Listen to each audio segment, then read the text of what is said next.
सर्वधिष्ठान धात्रे नमः। सर्वधिष्ठान धात्रे नमः।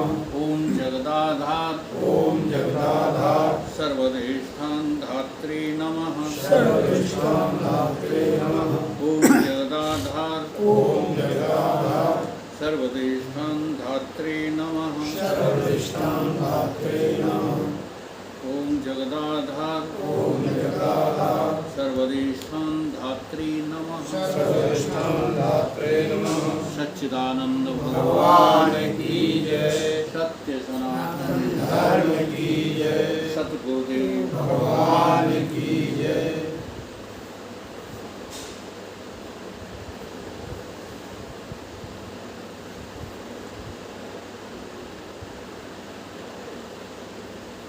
अठारहवां श्लोक है ईशावास्य उपनिषद का।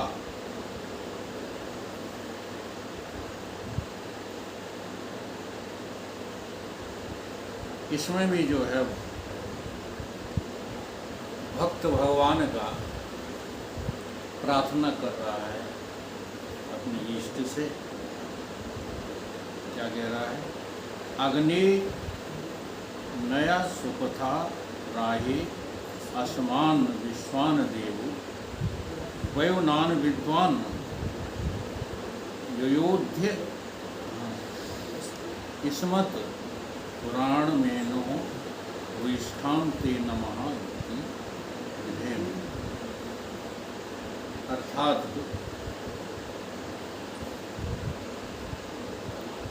अग्नि माने हे ज्योतिष स्वरूप परमात्मा। परमात्मा का स्वरूप कैसा है? प्रकाशमयी स्वरूप है।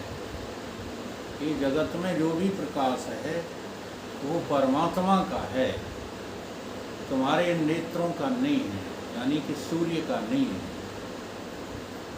न तत्र चक्षु गच्छति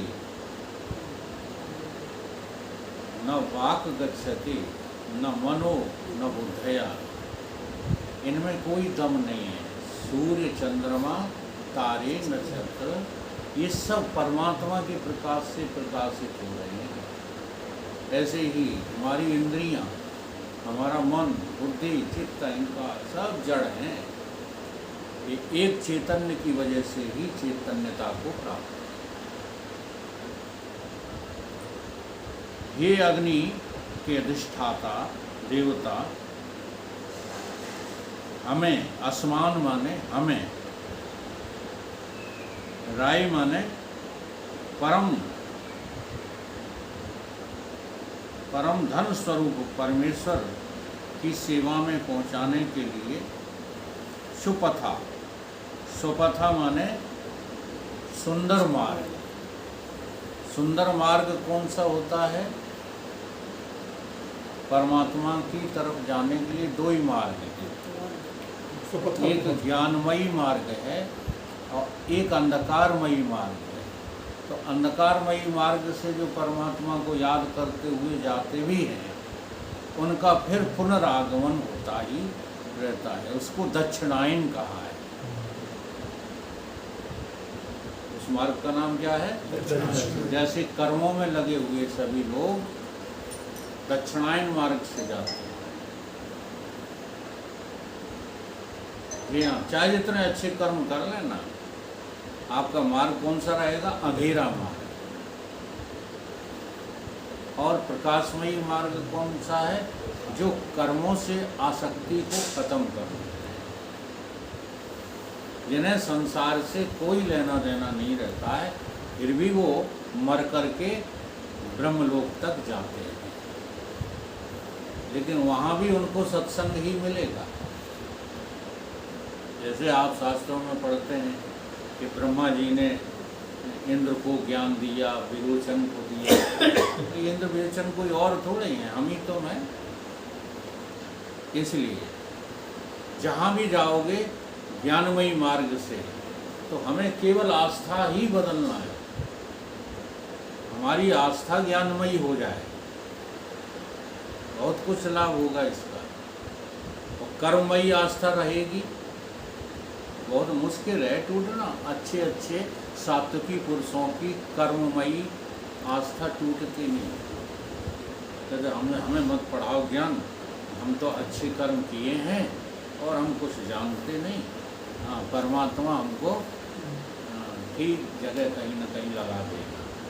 कहीं नहीं लगाएगा। आप दक्षिणायन मार्ग से जा रहे हो, लौट करके बुद्धू यहीं आएंगे। इसलिए सुपथा मार्ग का अर्थ क्या है? ज्ञान मार्ग। ज्ञान मार्ग। ये श्रुतियों की अनुभूतियाँ हैं, कोई पक्ष नहीं है। पंडितों ने आज ये प्रचार कर रखा है कि ज्ञान मार्गियों के पास मत बैठना, वो तुम्हें गुमराह कर देंगे। तुम तो भगवान के भक्त बनो, बिना ज्ञान के फिर तुम भक्त बन कैसे सकते हो? जैसे आज का ये उदाहरण जो दिया पंडित जी पढ़े आए कब किताब में, वो उदाहरण दिया है उन्होंने। तो उदाहरण भी तो इसी बात को सिद्ध कर रहा है कि ईश्वर तुम निकाल रहे हो, कब की नकल तो नहीं कर रहे। हाँ, गुरु जी की नकल तो नहीं कर रहे। तो ऐसे ही आचार्य लोग ये नकल करने में लगे, शास्त्रों के अनुभव को अपना अनुभव नहीं बना रहे, बल्कि शास्त्र की अनुभूतियाँ सुना करके अपना अनुभव संसार में ही घटित करते रहते। बड़े बड़े योद्धा। अब अनुद्धाचार्य समझ रहा होगा कि हम बहुत प्रसिद्ध हो गए और हम तो तर ही गए, जबकि फंस गया है, अंधेरे मार्ग में है। घमंड पाल लिया, एक अभिमान पाल लिया कि हम माताओं की सेवा करें।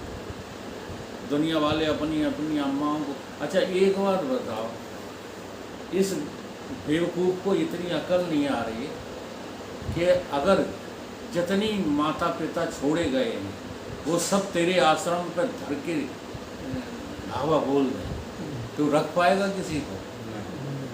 तो क्यों नाटक कर रहा है? ज़्यादातर पैसा वाली माएँ रह रही हैं जिनके अरे वो कुछ नहीं, कोई नहीं रह रहा है। अपनी प्रसिद्धि के लिए आप समझते नहीं। वकील लोग जानते हैं हम ही ज़्यादा बुद्धिमान हैं। आज धर्म के मार्ग पर चलने वाले इतने बड़े बड़े बुद्धिमान हैं जो तुम्हें महसूस ही नहीं होने देते कि वो अधर्मी हैं। सब अधर्म के काम कर रहे हैं। धर्म न दूसर। हाँ, तुम सत्य का कहाँ आचरण कर रहे हो बताओ? सत्य तो ये है कि घर द्वार सब छोड़ छाड़ करके एकाकी जीवन जियो, वो है सत्य मार्ग। ये सत्य मार्ग है। तो यहाँ ये कह रहा है, श्रुति ये कह रही है कि अगर तुम कर्मों में उलझे रहे, कर्म की आस्था में लगे रहे, तो अंधेरे ही मार्ग से जाओगे।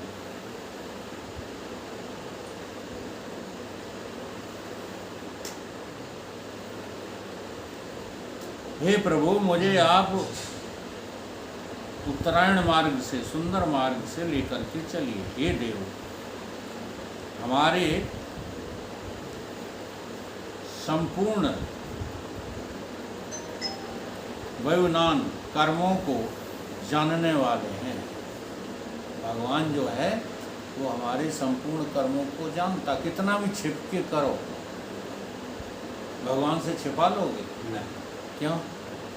सर्वत्र मतलब सर्वत्र है, यहाँ नहीं है, तुम्हारे भीतर है।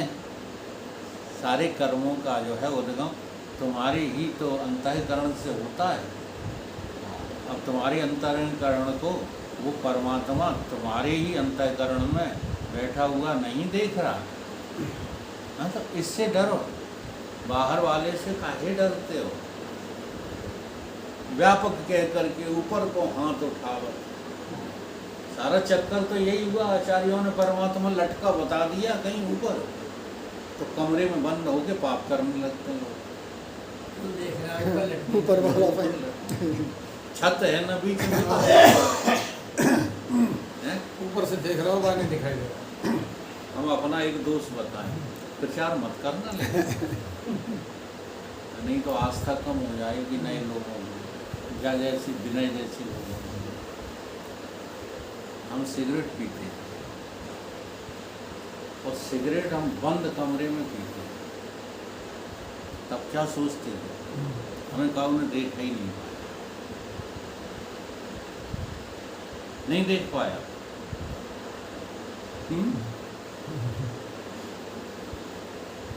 जो सिगरेट पीने की प्रेरणा अविद्या दे रही है, उस अविद्या का अधिष्ठान तो वो देखने ही वाला है, कोई और है।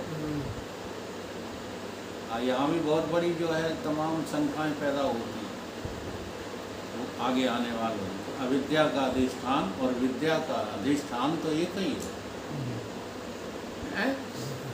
फिर लोग जो है विद्या से काम क्यों नहीं करते, अविद्या से क्यों करते? ये शंका है कि नहीं? बहुत सारी शंकाएं हैं, लेकिन आप लोग करते ही नहीं हो। अगर स्वाध्याय की भी साधना बहुत ऊंची साधना है। मत ध्यान लगाओ, तुम्हारा ध्यान में मन नहीं लगता, मत लगाओ। स्वाध्याय में लगता है, स्वाध्याय करो, वो भी साधना है, बहुत ऊंची साधना है। प्रश्न खड़े होंगे स्वाध्याय करने से।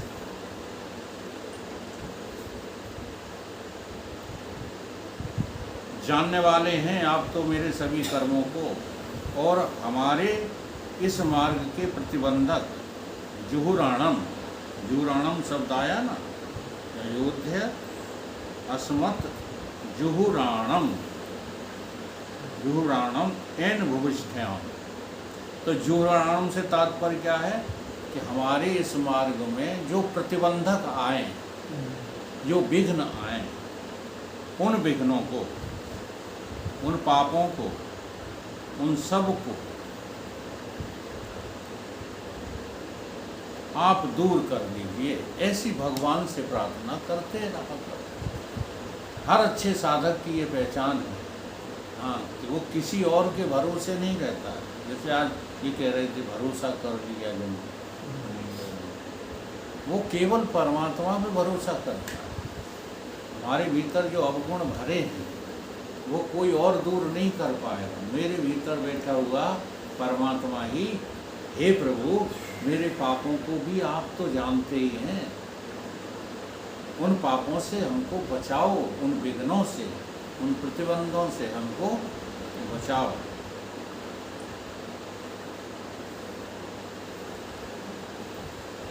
दूर कर दीजिए उन विघ्नों को। आपको मैं बार बार मैं नमस्कार करता हूँ। हे प्रभु मैं बार बार आपको, आपकी शरण में आता हूँ। नमस्कार का अर्थ होता है शरण में आना। मैं बार बार आपको नमस्कार करता हूँ। तो ये इसका जो है संदर्भ अर्थ हुआ।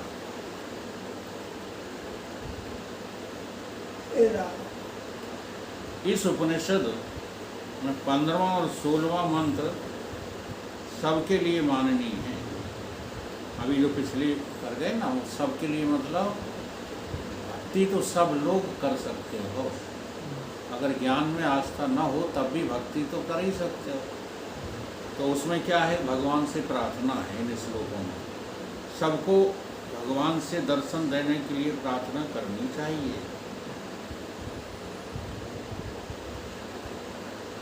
सत्य धर्माय दृष्टे का भाव भी समझना चाहिए। हे भगवान आप अपने स्वरूप का यह पर्दा हटा दीजिए। स्वरूप पे जो पर्दा पड़े हुए हैं, सत्य धर्म रूप परमेश्वर आपके मंगलमय श्री विग्रह दर्शन हमको हो सकें। परंतु जो मुमुक्षु अवस्था में जो पहुंच जाते हैं साधक, उनको जो है ये प्रार्थना नहीं करनी चाहिए। उनकी प्रार्थना दूसरे ढंग की है। भक्तों की प्रार्थना क्या है, हमारे पापों को दूर करो प्रभु। लेकिन मुमुक्षु की प्रार्थना ये नहीं है। मुमुक्षु होता ही वो है जो पाप पुण्यों से अपना पल्ला छुड़ा लेता है।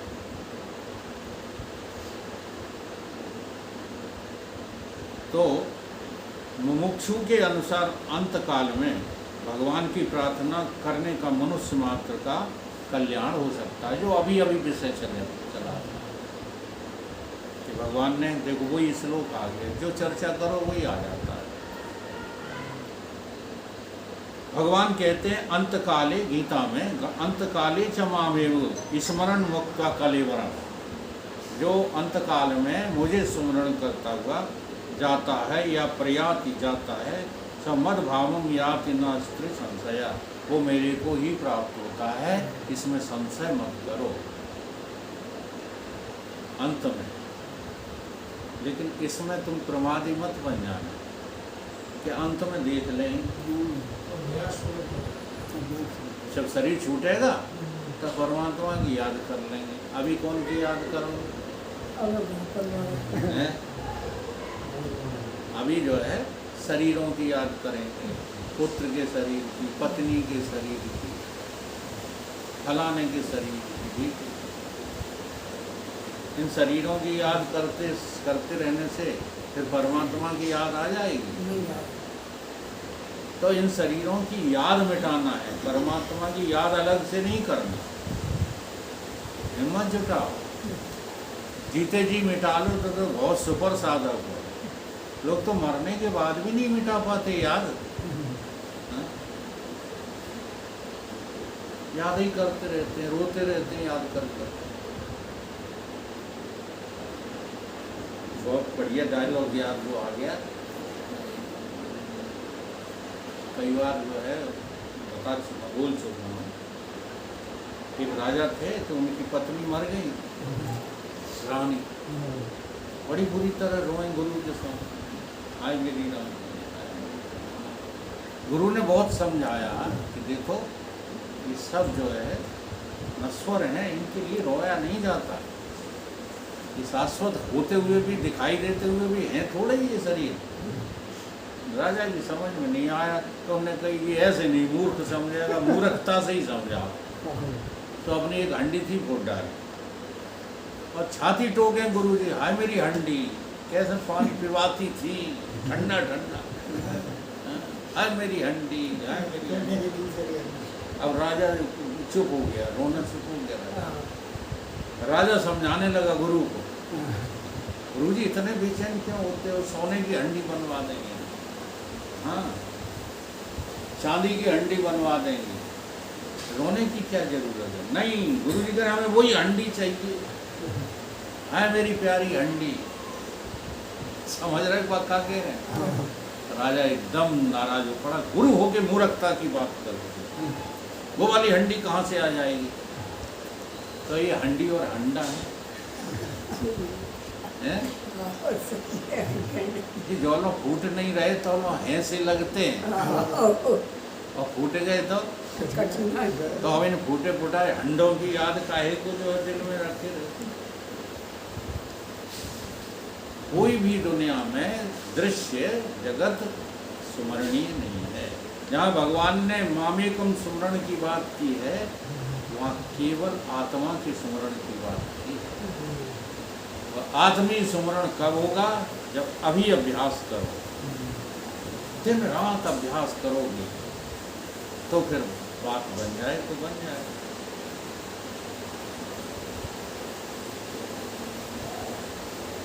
तो मुमुक्षु मात्र के लाभ के लिए आखिरी के दो श्लोक, 17वां और 18वां।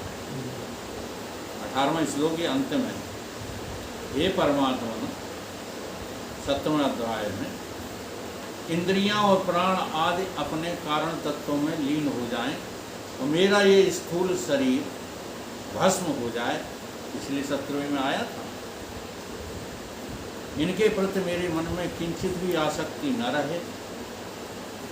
हे यज्ञमयी परमात्मा, आप कृपा करके मेरे और मेरे इन तमाम यंत्रों का ख्याल करें। आपके स्मरण कर लेने से सब मेरे कर्म पवित्र हो जाएंगे। हे अग्निस्वरूप परमात्मा, ये 18वां है। आप ही मेरे धन हैं, सर्वस्व हैं। आपकी प्राप्ति के लिए आप मुझे उत्तम मार्ग में लगाए, यानी कि उत्तरायण मार्ग में हमारी बुद्धि लगे, दक्षिणायन से हट जाए।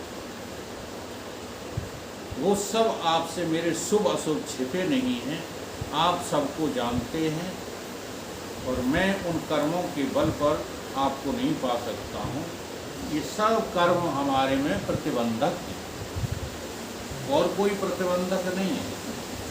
तुमने जो पिछले जन्म में कर्म किए हैं, ये हमारे जो आज इस जन्म में किए हैं, वो जो अब कर रहे हैं, यही बस ज्ञान में प्रतिबंधक बने खड़े हैं।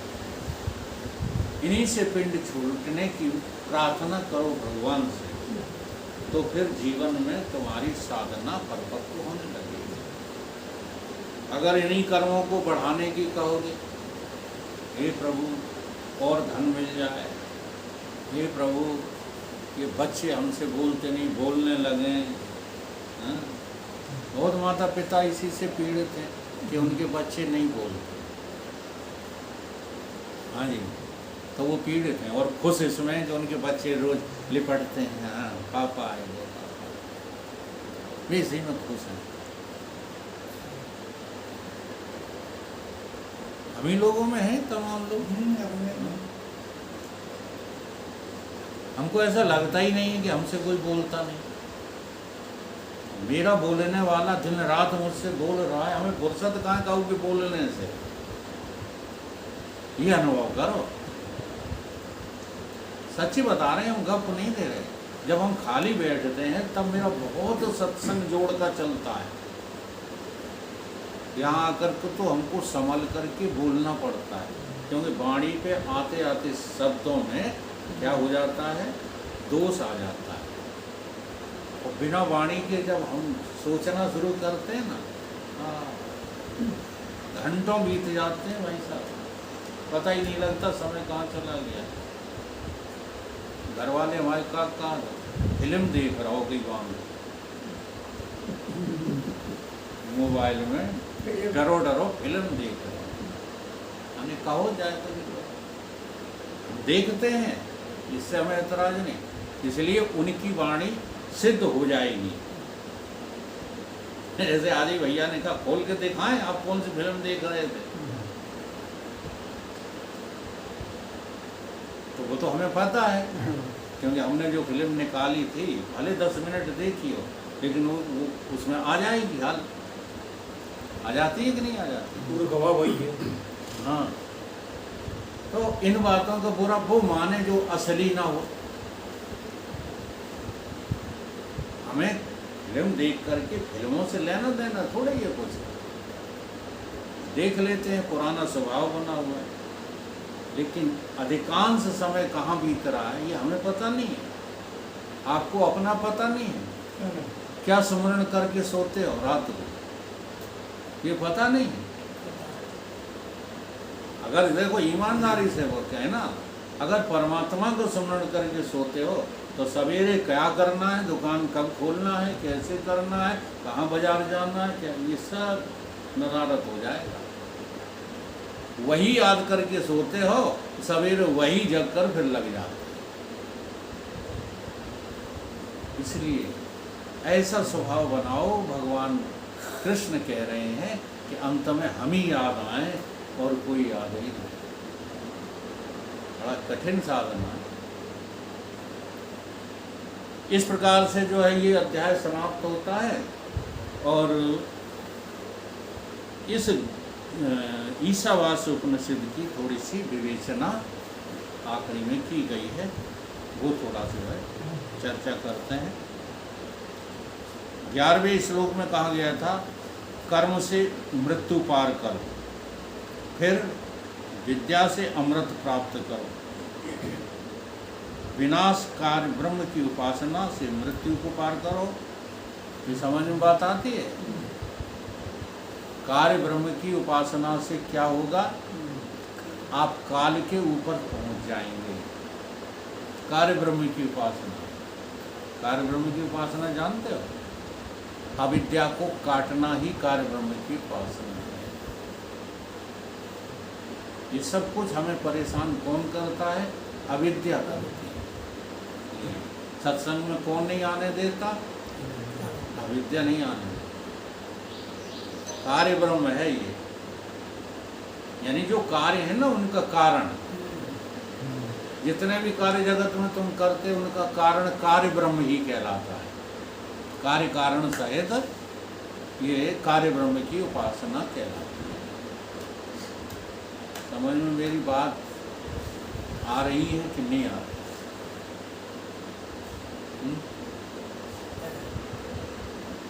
आज काय की वजह से नहीं रह पाए, आ पाए सत्संग में? कार्य ब्रह्म की उपासना। ये कार्य